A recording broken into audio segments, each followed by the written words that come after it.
Thank you very much. All right, good evening. It is 6:20 p.m. I apologize for the delay. We are here in the Nashua North Boardroom for the Policy Committee meeting. Ms. Darling is here, Ms. Lampier, Mr. Johnson. We also have Ms. Prin and Ms. Giglio. Write down, okay. And we have Mr. Posca. So we have 6 items on the agenda and a hard stop at 7:30. So my suggestion is that we take them out of order a little bit. DAF, we must discuss tonight because we had a audit. Every district in the state had an audit because the state had an audit from the federal government and then they audited the districts. And what came out of the audit is that, I didn't print it, is that we needed to make some updates along with every other district in the state to our policy DAF, which I closed. Oh, 1 second.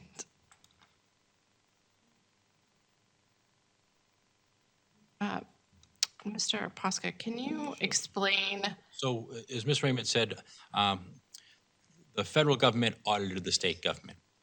In the course of the audit, there were some concerns that they raised and some changes that had to be made at the federal level. Obviously, that flows downhill. So then they came to us about some of the updates that we had to make regarding some of the things we're doing with our federal funds, a Title I grant, Title II grant, et cetera, et cetera. In the course of the audit, we provided them some feedback. They came back and provided some additional feedback about what we had to do. So what you're seeing with DAF really is the process that we follow for administrating federal funds. And it's a pretty lengthy policy, about 20 some odd pages. In the course of that, if you go through that, you'll see there was nothing in there, and one of the first pieces we're going to talk about, there was nothing in there about talking about that we're using federal funds to supplement, not supplant our activities. So they wanted some verbiage in there regarding, that we won't do that, and then we defined supplement versus supplant. So on page 2, the first red lines, you'll see that verbiage about supplement versus supplant. This was kind of the feedback that we received, that one of the updates that we had to do was add that in there. In addition, we needed to create procedures for that process. So we have some internal procedures that we've decided to update that also detail this in more specificity, but this is not part of the policy. It's more part of our internal way we conduct business. The other aspect about it talks about, I think it's on page 20, thank you. Very long policy. Sorry, as I'm scrolling so I can get the red line. So page 21 of our packets. So they talk about time and effort reporting, okay? So what we did here, what you're seeing is when we originally had submitted some things to the state, they were in favor of doing it. Originally, we have a policy, and be coming back in September, we have a policy called DK. Oh, I was going to ask, are we rescinding it, DK, and putting it in here? Not at this time. So what are we becoming? For whatever reason, DK here in our policy is called time and effort for federal funds. It shouldn't have been located there. It should have been located where it lives here in DAF 9. So we've updated time and effort funding in DAF 9 with all the verbiage that we've already sent to the state that has been approved. But now we have to make it part of our policy. So what we're doing is taking the verbiage that we've taken to the state that they've said, this is fine, you need to include this in your policy and go forward. When Ms. Raymond and I were working on this on Wednesday, we were looking at DK. I also had a meeting with the state on Thursday where we got some additional information. And DK from the NHSBA is a totally different policy. Okay. So what I'm going to be recommending coming from in September is that we're going to be rescinding DK as it is in our policy and asking us to adopt the NHSBA policy. Which is not about time and effort, it's something else. else. Which is not totally different. But for our audit and for our next steps purposes, we have to demonstrate that we have updated this and incorporated it into our current policies. So that's what I'm currently asking. Right.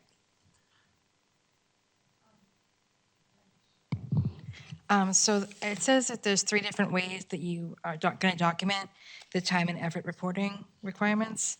And the first one is the semi-annual certification, which is every 6 months, if 100% of time and effort is charged to the grant. And then there's the personnel activity report, which is when regular work is split between operating budget and grants. And that should be filled out once a month. But there's an additional one, it's called the additional worker stipend. The time, if a teacher or other person works on a grant thing in addition to their regular workday, they need to fill out a form for additional worker stipend. But that doesn't have a time on it. I didn't know if that was just for the pay period. So for example, let's say we, Ms. Prin was hired to do some curriculum work after school to update the math curriculum. And we had an activity written through the federal fund for that to occur. That's the documentation of the staff who have done that. So Ms. Prin did this 5 days after school from 2:30 to 4:30. So it's that's 2 hours of time. So there's whatever that math is, So 10 that's- hours or so of work that was completed, and that would be the additional stipend that they're talking about in this example here. Was that completed every day? No, it's usually there are different activities that are written for that work to occur. I'm trying to think of a recent, for example, over the summer, we have staff who are, where it's particularly at the high school level, who are working on updating some of their curriculum. So activities were presented to me in the spring about what was going to occur. They said they were going to do 10 hours, and this is what it is. And I approved 10 hours. What I get back is when those 10 hours actually occurred. It occurred on June 30th from 2:30 to 4:30. July 1st from whatever to whatever. It's just really the specificity of when and where that work is taking place, and that's documented in that time and effort log there. Wanted to make sure you got it in a timely manner and that there was, a chain of who filled it out and that it gets to you when it should get to you. That's exactly right. So, I would initially approve that work. And then a lot of times what happens is the building principal signs off that it actually occurred, then I get it and confirm that that we're signing off and we're documenting that. In addition, we'll be working with the staff who will then say, here, I'm submitting my example of the curriculum work or the updates that occurred over the course of this activity. Okay, all right, thank you. Good questions. Thank you. I appreciate the opportunity to detail that a little bit more because I sign my life away often about that. So I apologize that was Ms. Raymond was talking about the need of this.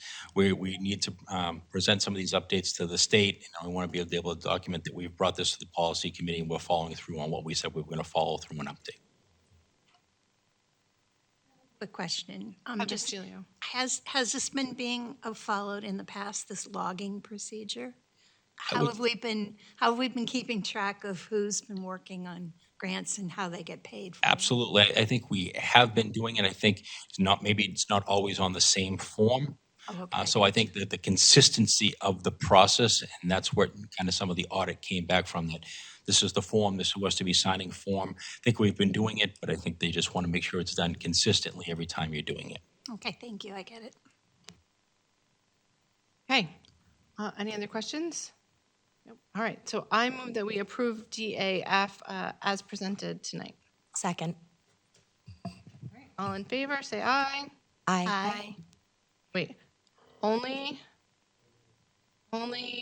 yes, Ms. Darling and Ms. Lampier. Good, aye. Aye. Okay, so 3-0. All right, and so DK is coming in September.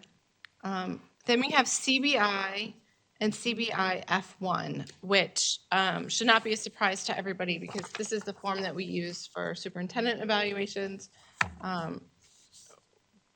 There was a desire to have it easily accessible to everyone in our policy manual instead of having to pull it from the school board associations by request every year.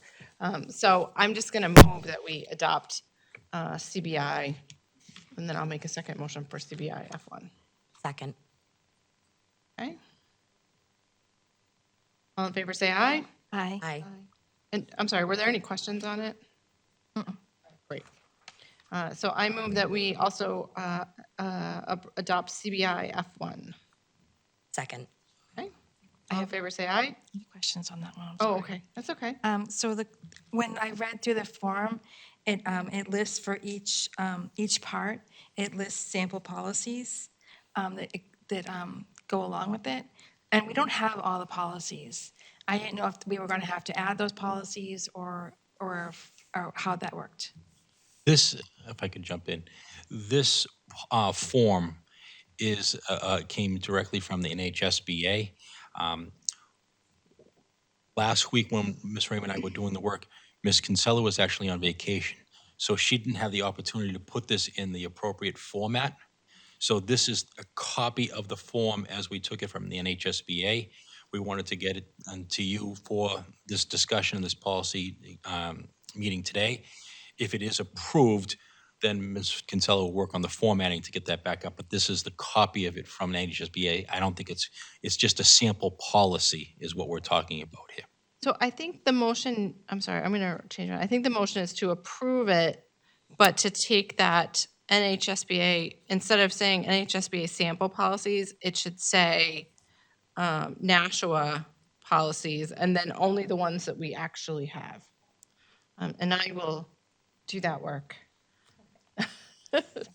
So that Ms. Kinsella doesn't have to. No, it was a good, like I said, we were on the phone with Ms. Kinsella trying to do the policy work, and Ms. Kinsella was on vacation, so I don't think it was, we were all trying to get it done, so it was confusing, but this is why you see it in this format as opposed to the regular, normal format that you usually see. All right, so it should say Nashua policies.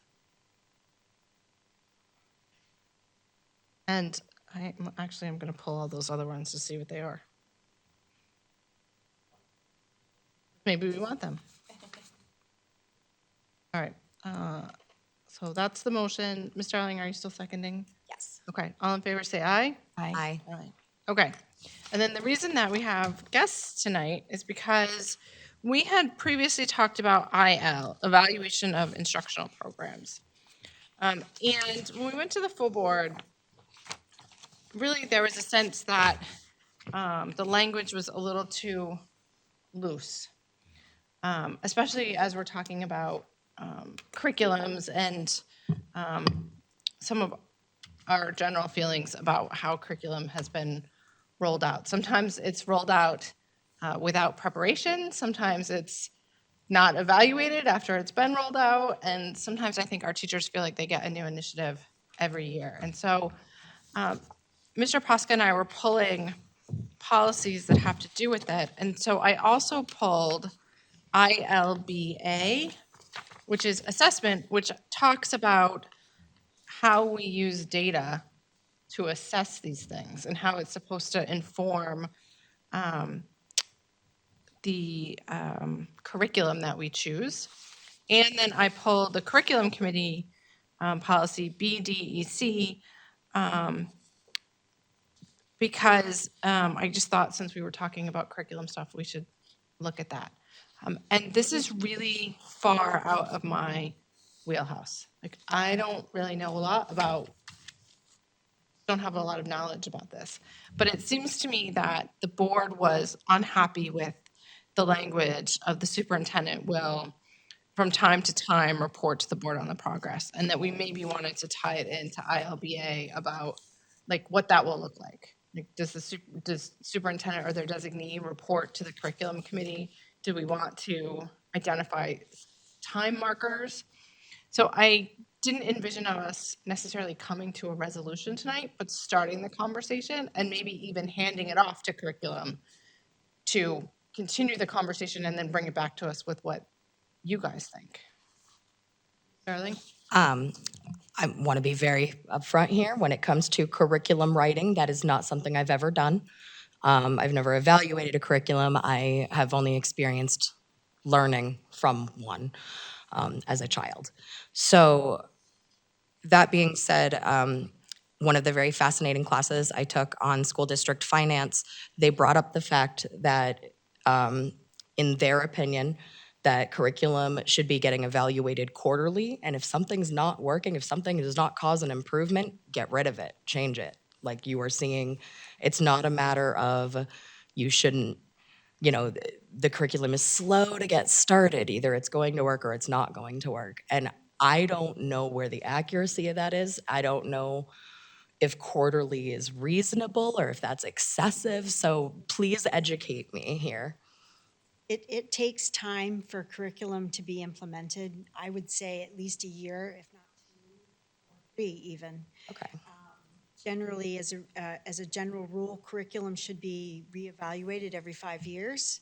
That's what the superintendent said in our meeting Yeah, about it. But I guess part of my question is do we even have, because I was just looking through and I couldn't find anything, a policy for how curriculum should even be adopted?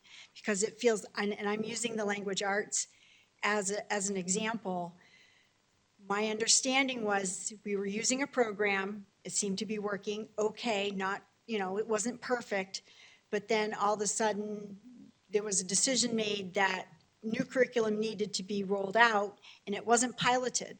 It was literally, all the teachers were told, you need to pack it up or throw it away, and this is the new program that we're using, which is not how a program is supposed to be rolled out at all. That's just not how it works.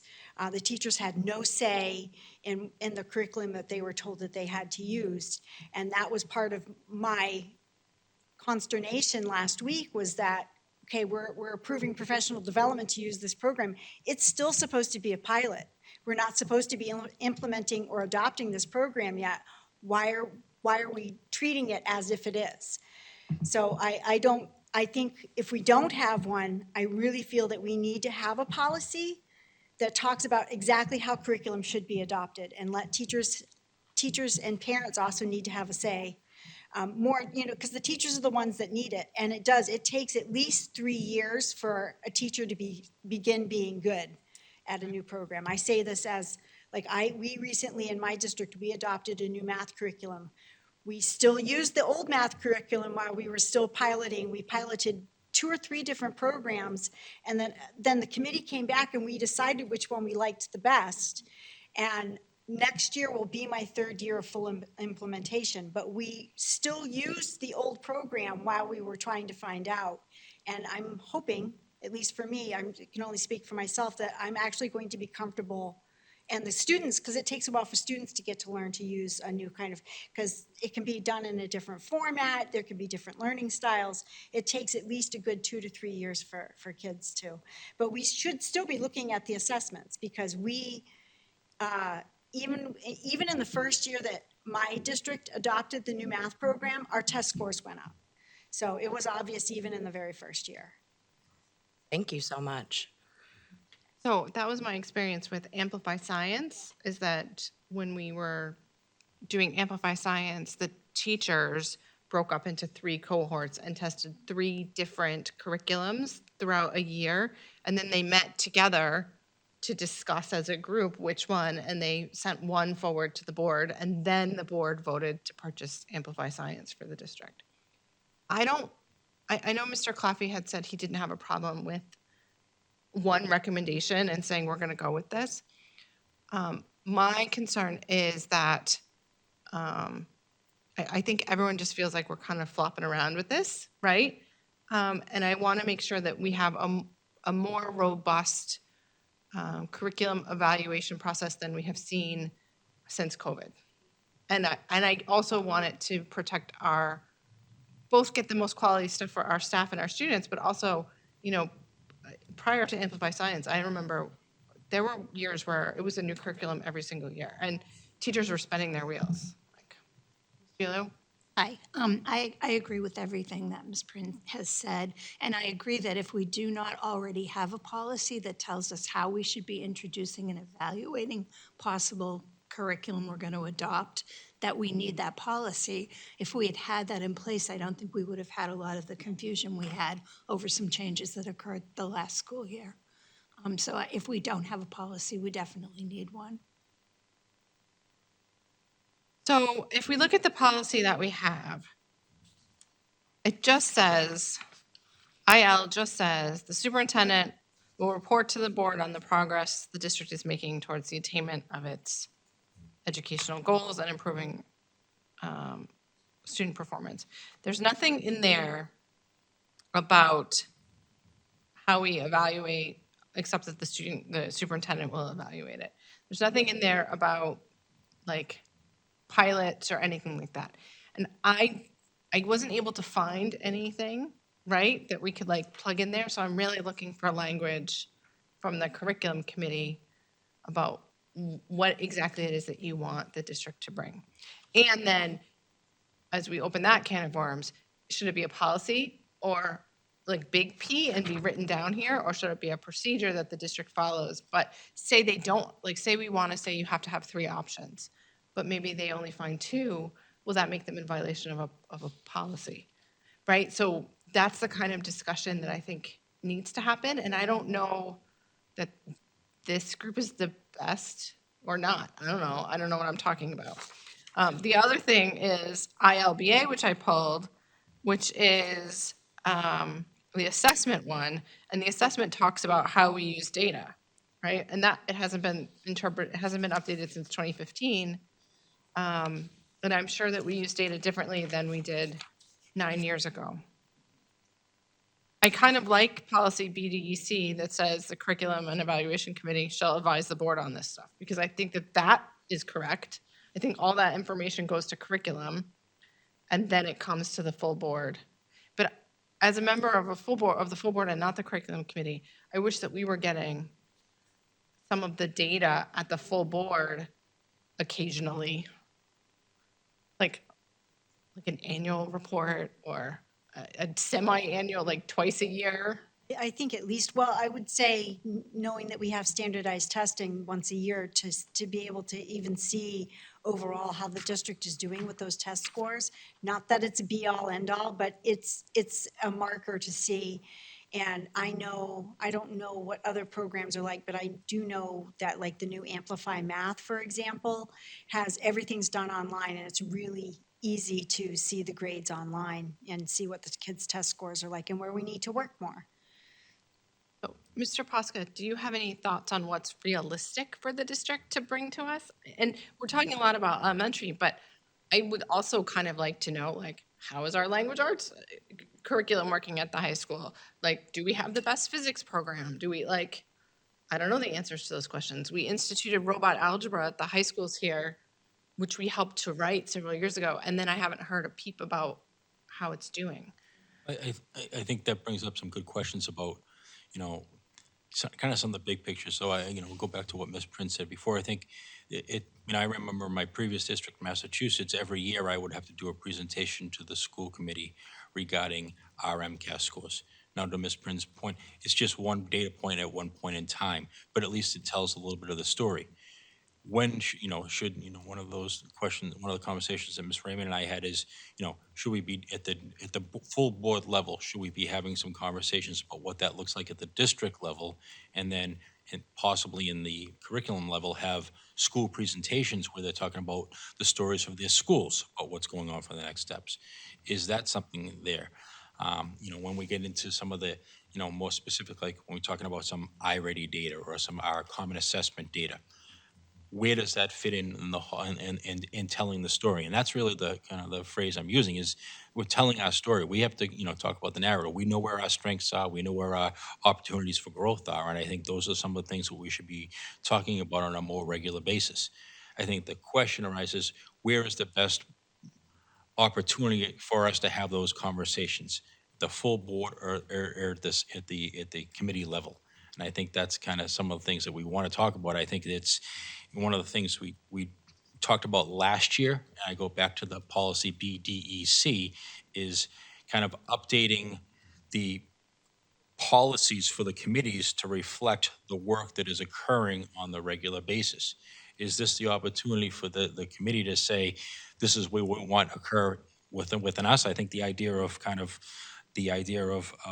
evaluating, adopting curriculum, and having some, whether it be policies or procedures in place for that to happen, are realistic. I think that's really good work so we can be more consistent.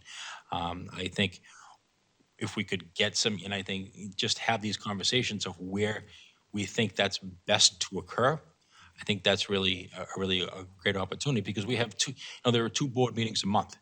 Should we be taking some time out of one of those board meetings to have some of these, do we move curriculum into one of those meeting spots to kind of get some updates there? Again, I'm really spouting a lot of ideas with not a lot of solutions to it, but I think there's opportunities here to have that. I mean, took the time to, really kind of just review some of the curriculum subcommittee meetings there. And again, there was a smorgasbord of things that were talked about there. And I think the intent was to showcase all the good things going on there.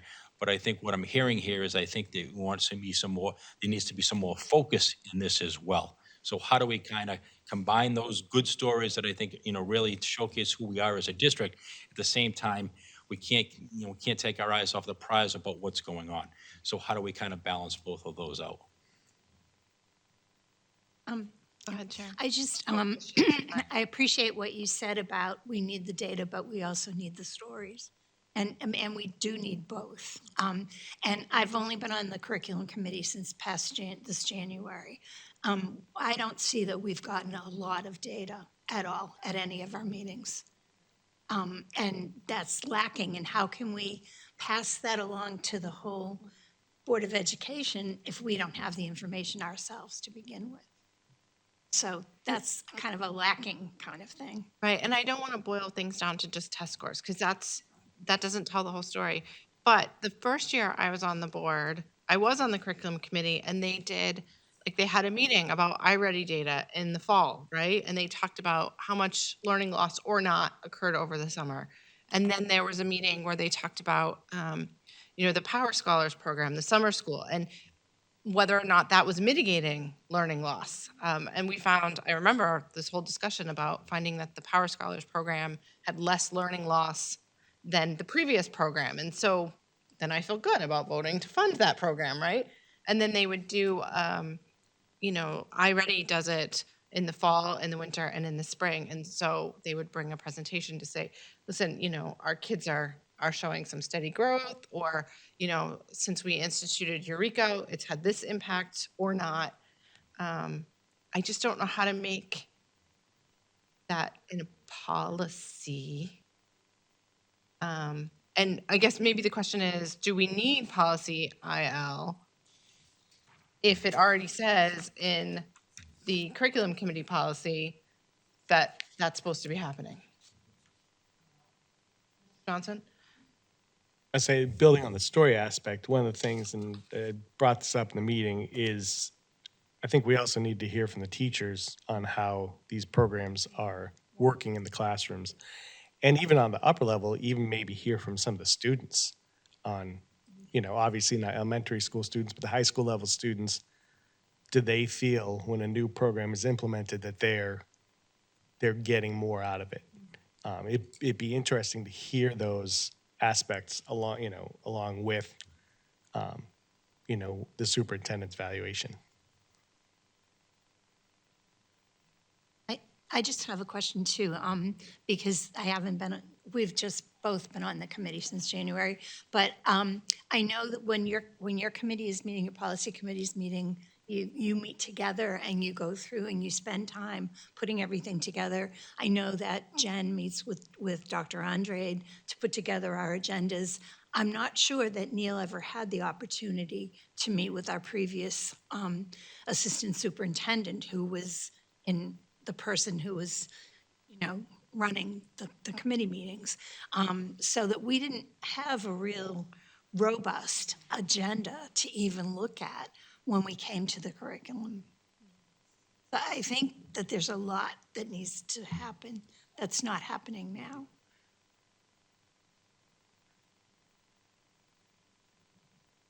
So policy is about writing policies, but do we want to hand this one over to the curriculum committee and have you guys kind of take over these policies and bring them back to us?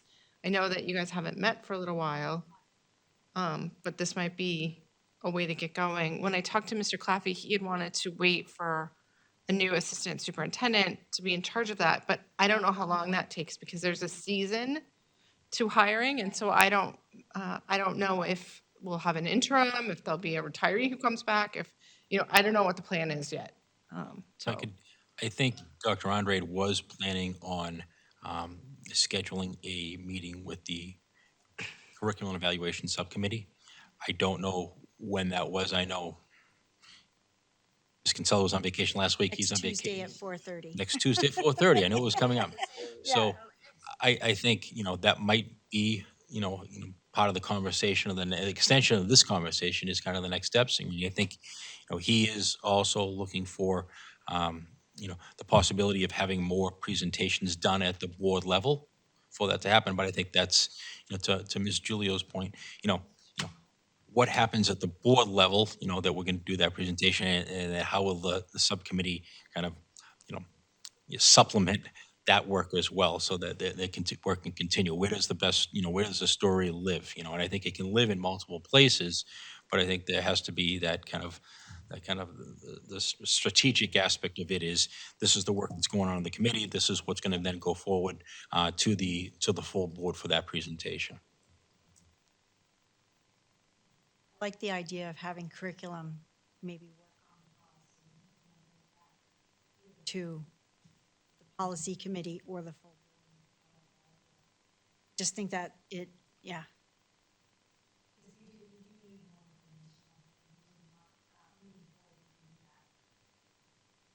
Okay, so I guess the question is, do we want to wordsmith tonight?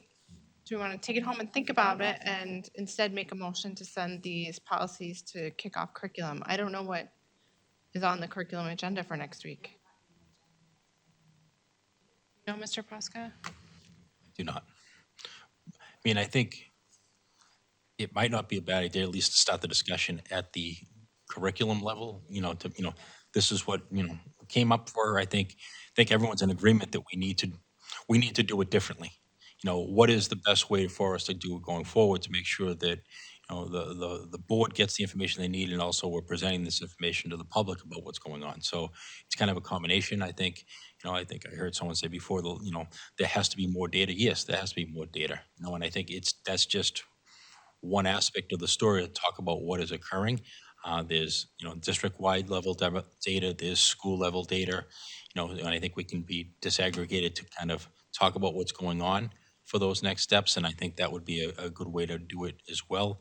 Um, our internal conversation with Dr. Andrade has said we have to do more of that.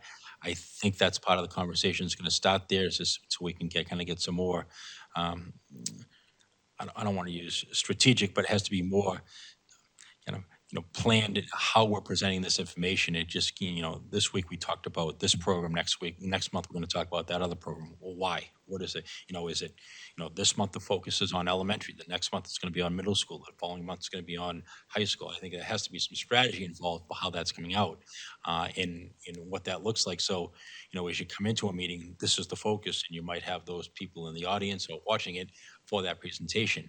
I do know that, when other presentations have been done, we've had teachers and students here as part of those in the past.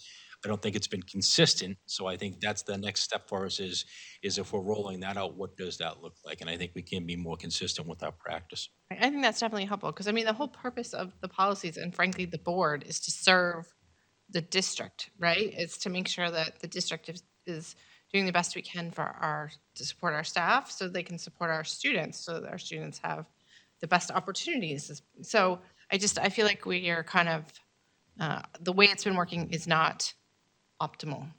So I'm going to move that we send IL, ILBA, and BDEC to curriculum committee. And I will let Mr. Claffey know that we're doing that. I'm sure he'll be thrilled. And then I don't think that they have to come back to policy. I think if you guys are happy with whatever wordsmithing you guys have done, it can go directly from curriculum to the full board. It would still need a first and second reading at the full board. But that way you can do it. And one thing that we sometimes do, well, actually we always do in policy, is before it comes here, frequently Mr. Posca is taking policies to the people who it impacts. So behind the scenes, sometimes Mr. Posca and I meet with principals together. Sometimes we say, hey, listen, we have a policy and we'd like to get the middle school steering committee's advice on it before we move it forward. And then we hand it over to them and it comes back a couple months later after they've had a chance to look at it. That's what we, with AI as well, that was generated directly from a group of teachers who brought it to Mr. Posca and then to us. So I don't know that there's a rush per se, but I also don't want it to fall off of our radar because we updated all the other committees, I don't know, 8 months ago, and curriculum just kind of got lost in the shuffle, and I don't want that to happen again. Second, Heather? Oh, thank you. Yeah, I'll second it. I just had a question. Since we're meeting next Tuesday, and we don't know what the agenda is yet, and Dr. Andrade is hopefully enjoying his vacation. But it would be wonderful if we could begin this conversation at that meeting next week. I mean, I know there's not a rush and that we need to do it well and we need to do it right, but I think we need to get started because I think it's well overdue. So here, I'm going to just hand this down to Ms. Prin. Now you have it. I know Mr. Coffey's in charge of that committee, but you've been in charge of the committee before. No, you haven't. No, I haven't. I'm I very just new. assume that you are, right? You just know so much, right? So at least you, Yeah, I'm looking at right? both sides of it now, so. I'm a tactile person. I like to have, I don't print No, everything, I know, I like having the papers. but I like having the paper because it helps me to organize my thoughts. If you, I will also provide NHSBA updates for those policies. So oftentimes when we're working on a policy, we will reference the New Hampshire School Board Association and what their sample recommended policies are. Just for a reference, there's always an opportunity to make them more, specific to Nashua, but at least there's some idea of what else has been discussed. Oftentimes, I also look at other districts and what they have online. There are some districts that just adopt whatever the NHSBA says, automatically. I think what makes Nashua unique is there's always some type of Nashua spin on it, as I look Right. through some of that. Well, we were not members of the school board association for a while, and so there was a period of, I don't know, 4 or 5 years where the board was writing our own policies, which now we're finding gaps, like when we get audited, and they're like, "Hey, you're missing a whole page," So I think it's important that we do look at the school board association, which has been vetted by attorneys. Having said that, I don't know that they even have like the curriculum committee policy, BEDC. That's a Nashua specific, because not every district has a curriculum committee. Can certainly look through and see what they do have as a jumping off point, Yep. because that's always helpful. But yeah, no, I think it's actually very exciting that we're going to get to do this. Oh, good. I hope you have fun. Well, no, I hope it helps the teachers because, I mean, to hear that they were using a different curriculum every year, I would have quit. I think it was extremely difficult for teachers. And so I remember when I first ran for the board, that was one of the things, because I used to volunteer. My kids went to Birch Hill, and I volunteered at Birch Hill, like parents do, right? So every Friday I was in the library, being like the book fairy, right? Fixing books and reshelving books, and it was quiet and lovely. But I would hear about, we tried this one, and then we tried that one, and now we're on Eureka, and there are good and bad things about all of them. And each individual teacher has an individual preference, but I think it's just really challenging if we can't have everybody doing their own thing, because that's bad for our students who move between schools. But we also can't be asking the teachers to learn something new every summer, because it's ridiculous. And they need to be able to be on their off time when they're on their off time, and on their on time when they're on their on time. Honestly, adopting new curriculum every year, that's a waste of money. It Oh my really gosh, is. yeah. All the materials that get just thrown away, that was, when I found out that a lot of the Fountas and Pinal books were just given away or thrown away, I wanted to cry because they were really, really great trade books. Right, and I think part of what we want to tighten up in our policy discussion is, what do we do with that kind of stuff? because that wasn't a board directive. No, it wasn't. So, which our board has historically had some problems with meddling. And knowing the difference between what's under the board's authority and what is not under the board's authority and trying not to micromanage. But to me, that's taxpayer money. It is, it's It's a waste. Just, which Ms. Prin brought up, that in her district, when they are piloting, they're using it alongside of the previous, what the current curriculum is. It seems like we had a situation where we were throwing the baby out with the bathwater. It was like, we're gonna do this, and we're not gonna use what's helped us for the last 3 or 5 years, and we're just, no one can use that. You're gonna just go with this, and that makes no sense. Well, I certainly, I mean, I want what's best for the kids, and what's best for kids is not burning people out, so let's do that. All right, so I made the motion to send it to curriculum. It was seconded by Ms. Lampier. All in favor, say aye. Aye. All right, so those 3 will go to curriculum. I have access to the School Board Association Policy Manual, and Ms. Kinsella does, and Mr. Posca does. So I'm a little bit more flexible with my time after hours. So if anybody needs anything, I'm happy to look stuff up or, you know.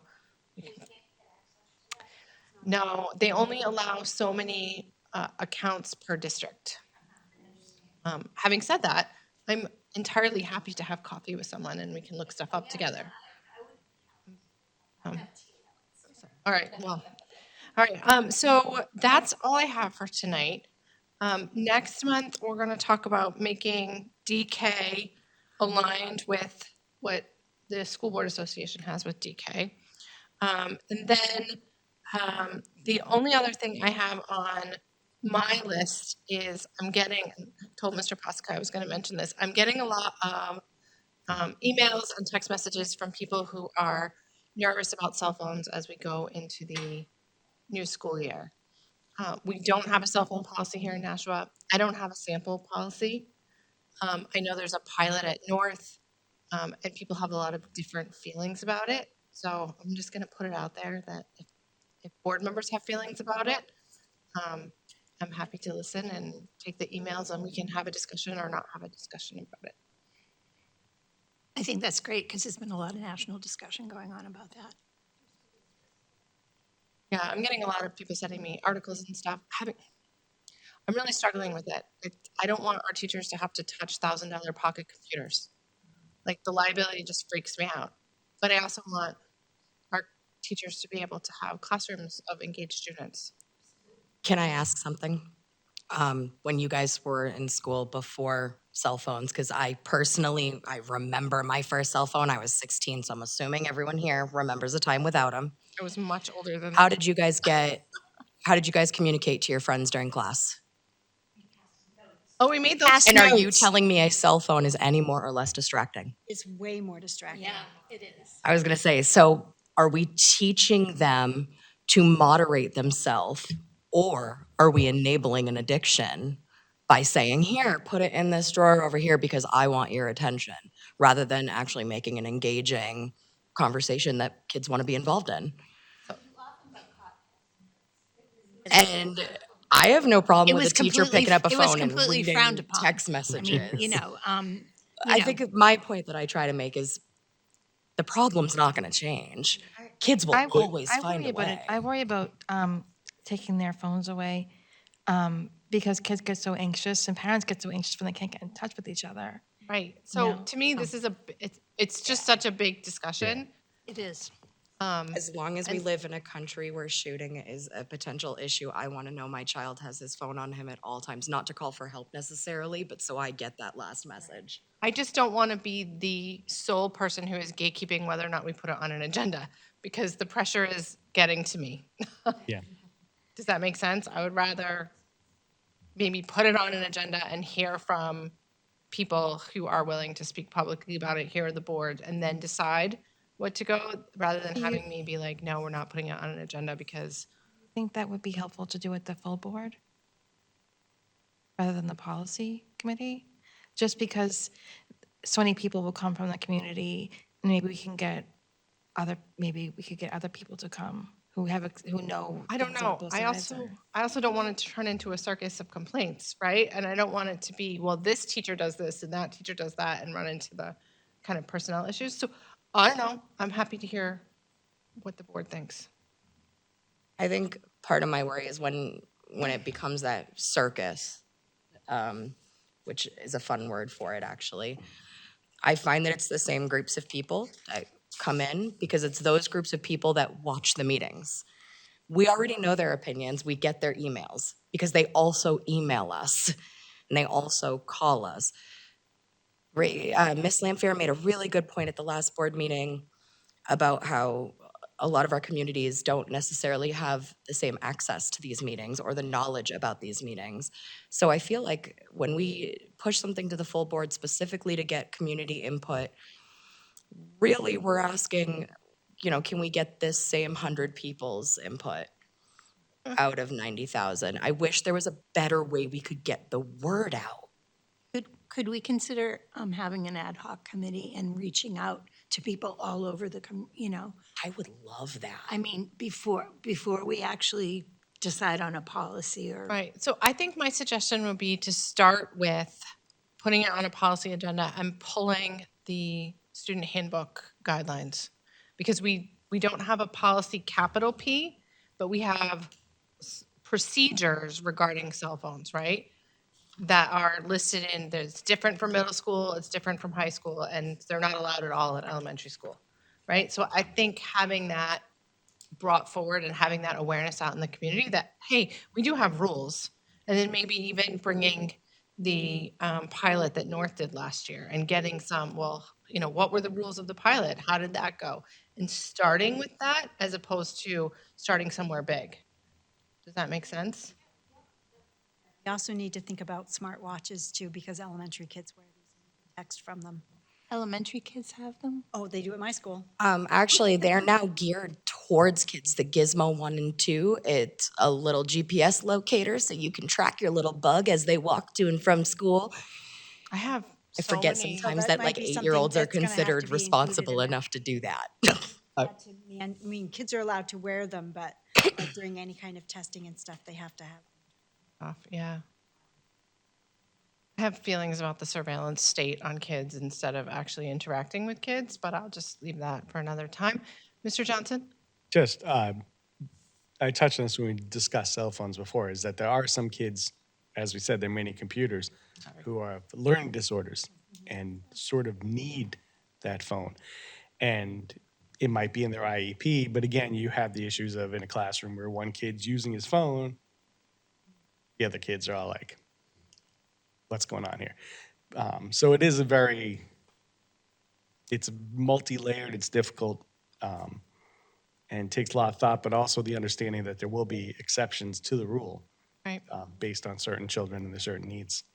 I agree completely. I also know that there are parents who have partnered with the schools at the secondary level to say, listen, my kid can't manage having the cell phone in their pocket all day, but I want them to have it for their trip to and from school so that if there's an emergency, they're able to reach me. And so I know that there are parents who have reached out to the administrative staff at the schools and made a private arrangement for their own personal child. And I think that part of any conversation that we have is about this idea of the school partnering with our parents and our community to make sure that that cell phones don't become a distraction, right?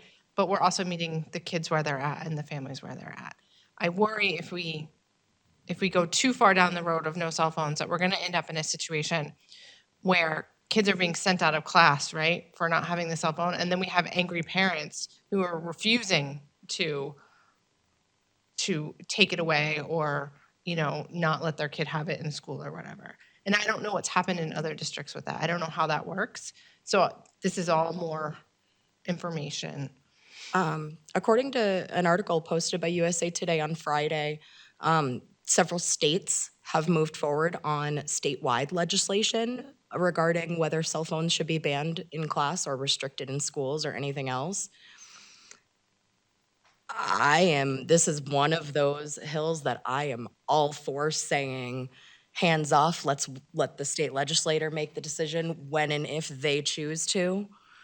I can just see us being like, oh yeah, the state definitely has money to buy everyone one of those pouches so the cell phone can't be used during the day. Like, that's never gonna happen. We don't have money for those pouches in our budget either. Like, if we got $100,000, I would spend it on something else. So. Anyways, that's all I've got, but I just wanted to put the bug in everyone's ear that as we're ramping up to school, I continue to get an email or two a week from individuals in the community who have very strong feelings about cell phones, both for and against. I don't want to be the only gatekeeper of that. All right, great. I have nothing else. Does anyone have any requests to go in the queue? All right, great. I move that we adjourn. Second. Okay. Wait, I forgot to write it down. HR second. At 7:11, all in favor say aye. Aye. Aye. All right, we are adjourned. Thank you.